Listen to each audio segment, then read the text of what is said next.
अगर मुझे पहले पता होता मिस्टर शिवाई कि आप इतने बड़े आदमी हैं तो मैं कभी आपसे पंगा नहीं लेता और ना कभी नंदिनी से शादी करने की सोचता।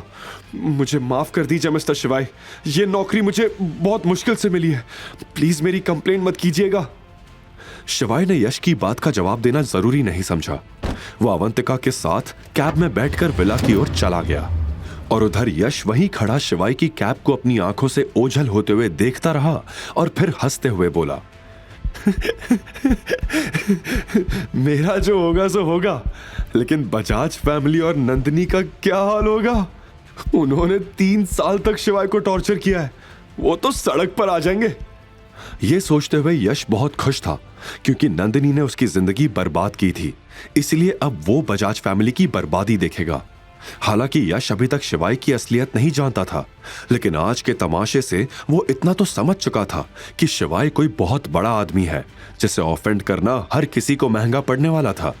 वहीं दूसरी तरफ नंदिनी अपने बिस्तर पर लेटी हुई थी। उसकी खुशी का ठिकाना नहीं था। फाइनली उसका बर्थडे प्लाजा होटल में होने वाला था, जहां वो पहले कभी नहीं गई थी। रेखा की नींद भी इस वक्त उड़ी हुई थी। वो भरी दोपहर में नंदिनी के कमरे में आ गई और नंदिनी से बोली, नंदिनी बेटा, तुम्हें पता है आज टुडेज न्यूज मीडिया हाउस के चेयरमैन का कॉल आया था। वो भी तुम्हारी बर्थडे पार्टी में आ रहे हैं। इतने सारे लोगों के कॉल आ रहे हैं कि मैं बता नहीं सकती। तुम्हारे बर्थडे पर पूरे इंदौर शहर के रईस आएंगे। हम दिनेश जी को इस पार्टी के लिए थैंक यू जरूर बोलेंगे। उसकी कोई जरूरत नहीं है मां। अगर मेरी उनसे शादी हो गई तो थैंक यू किस बात का? नंदिनी ने हंसते हुए कहा और आईने के सामने खड़ी होकर अपनी खूबसूरती को निहारने लगी। इधर शिवाय और अवंतिका की कैब विला के सामने रुकी। अवंतिका कैब की विंडो से भौचक्की होकर विला देखने लगी। उसने आज तक सिर्फ इंटरनेट पर ऐसे विला देखे थे। उसने कभी सपने में भी नहीं सोचा था कि इतने बड़े विला को वो कभी सामने से भी देख पाएगी। अवंतिका ने फौरन इंटरनेट खोला और उस विला की कीमत ढूंढने लगी। शिवाय अवंतिका की इस हरकत को देखकर मुस्कुराने लगा। अवंतिका की मासूमियत को देखकर शिवाय बार बार उस पर फिदा हो जाता था। शिवाय अपना छोटा सा दिल हर बार अवंतिका पर हार जाता था। तुम्हें क्या लगता है, यह खूबसूरत है या नहीं?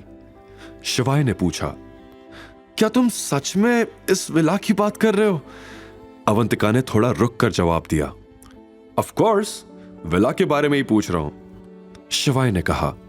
जाहिर सी बात है, इतना महंगा विला है, खूबसूरत तो लगेगा ही।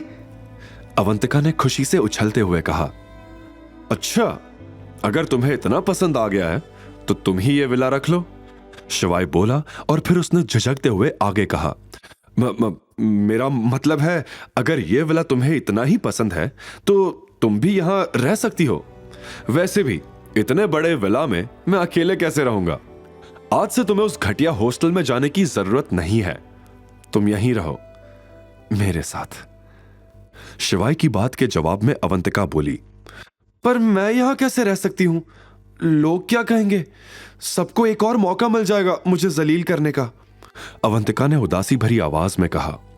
शिवाय भी भली भांति इस सच्चाई से वाकिफ था। बिना शादी के एक छत के नीचे किसी गैर मर्द के साथ रहना आज भी एक लड़की के लिए इज्जत बेचने जैसी बात थी। उसने कैब ड्राइवर को पेमेंट किया और अवंतिका को इज्जत के साथ विला के अंदर ले आया। अवंतिका, कब तक लोगों के बारे में सोचती रहोगी? मेरी बात सुनो।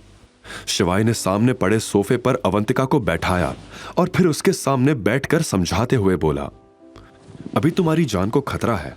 रेखा ऑलरेडी तुम्हें 2 बार बेच चुकी है। वो आगे क्या करेगी हम नहीं जानते, इसलिए बेटर यही होगा कि तुम यहां मेरे साथ रुक जाओ। मेरे होते हुए कोई तुम्हारा बाल भी बांका नहीं कर पाएगा, आई प्रॉमिस। अवंतिका शिवाय की बात समझ चुकी थी। उसने हां में सिर हिलाते हुए कहा, ठीक है, अगर तुम इतना कह रहे हो तो मैं रुक जाती हूं।